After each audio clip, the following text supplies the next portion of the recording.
ये कर करके आपका बेड़ा विनीत सिंह भी हमारे साथ जुड़े हुए से हैं। बाहर चले गए, कोई विनीत देश जी, में पूछ नहीं रहा, कहीं सरकार विनीत जी, नहीं बदली, क्योंकि लोग विनीत जी एक सेकंड विनीत जी को लाइएगा इसको। विनीत जी, जाइए अपना बेड़ा 1937 का जो रेजोल्यूशन था कांग्रेस कह रही है उसी को हम कंटिन्यू करेंगे, जैसा अब तक 2 अंतरा चल रहा था वैसे ही हम गाएंगे।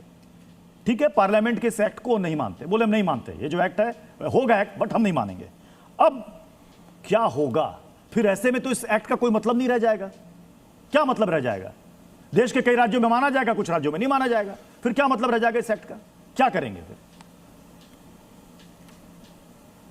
प्रत्युष भाई गुड इवनिंग, नमस्कार आप सभी को। प्रत्युष भाई आपके सवाल पे आते हैं, लेकिन थोड़ा सा पृष्ठभूमि तरह बताना जरूरी है। आपको मालूम है पहली बार पब्लिकली जब वंदे मातरम बजाया गया था, इसको किसने गाया था? 1896 में कांग्रेस के 12वें अधिवेशन कोलकाता में रविंद्रनाथ ठाकुर जी ने ही गाया था। और उस समय कांग्रेस के अध्यक्ष कौन थे? ध्यान से सुनिएगा नाम, रहीमतुल्लाह सयानी जी, मुसलमान थे, उन्होंने कोई आपत्ति दर्ज नहीं की। पहली बात हो गई। दूसरी बात, अभी कांग्रेस के प्रतिनिधि कह रहे थे कि आरएसएस वाले आजादी के पहले झंडा लेके घूमते थे, भगवा झंडा लेके घूमते थे। आपको मालूम है 1931 में जब फ्लैग कमेटी बनी थी, जिससे कि मेंबर मौलाना अब्दुल कलाम भी थे, 7 मेंबर का था और ऑलमोस्ट फाइनल हो चुका था भगवा झंडे को, बाद में उसको बदल दिया गया। अब तीसरी बात पे आते हैं।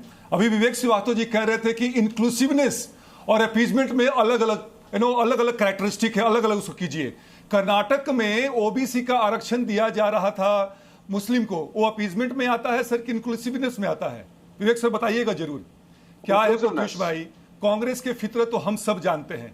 इस बार तो कहते हैं ना कि राइटिंग ऑन द वॉल है, जो भी कोर कसर है वो बिल्कुल सामने आ चुका है। भाई मुझे नहीं मालूम है कौन सा मुसलमान भाई जो यहां पे है जो अपने मां की वंदना नहीं करना चाहता है।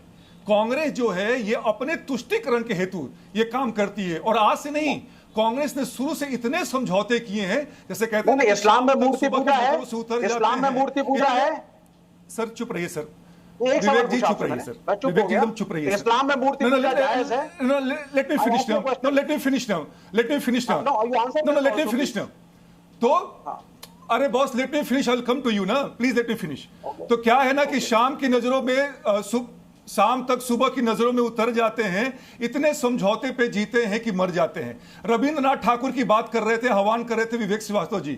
मालूम है रविंद्रनाथ ठाकुर जी ने मुसलमानों के बारे में क्या बोला है कि मुझे चिंता होती हो, नहीं तो प्लीज चेक कर लीजिए, इट्स वेल डॉक्यूमेंटेड, कि अगर इस समुदाय की बात करो तो सबसे पहले अपने धर्म को देखते हैं, बाद में राष्ट्र को देखते हैं। तो क्या आज का मुसलमान उस बात को तस्दीक करेगा, उस बात को मानेगा? भारत का पार्ट नहीं चाहते हैं? आपको लगता है भारत के पेट्रियट नहीं है मुसलमान? नहीं सर, अरे हम तो अब्दुल हमीद को, ध्यान सुनिए, हम तो अब्दुल हमीद को और एपीजे अब्दुल कलाम को मानते हैं, लेकिन आपके जैसे लोग को नहीं मानते हैं, जो कि इस धरती पर रहते हैं, जिन हमारे पुरखों ने, हमारे फ्रीडम फाइटर ने अपनी जान देके आपको आजादी दिलवाई है, जिससे कारण आप बैठ के यहाँ बोल पा रहे विवेक सर। उसके बाद से आप ऐसी बात करते हैं किसके बारे में? अपने देश के बारे में, देश के प्रतीकों के बारे में। क्या दुनिया को दिखता नहीं है, जनता को दिखती नहीं है? Hold on sir, I am asking you a very simple question. Buddha धर्म के अंदर निराकारवाद है, सिख धर्म में निराकारवाद है, क्या इस्लाम के अंदर काली, सरस्वती, दुर्गा, इनकी मूर्तियों का, इनका नाम लेकर के स्तुति करना, पूजा अलाउड है? और अगर हम कहते हैं एक मुसलमान को या एक सिख को या एक बौद्ध को ये करो वंदे मातरम के नाम पे, और नहीं करोगे तो तुम पेट्रियट नहीं हो।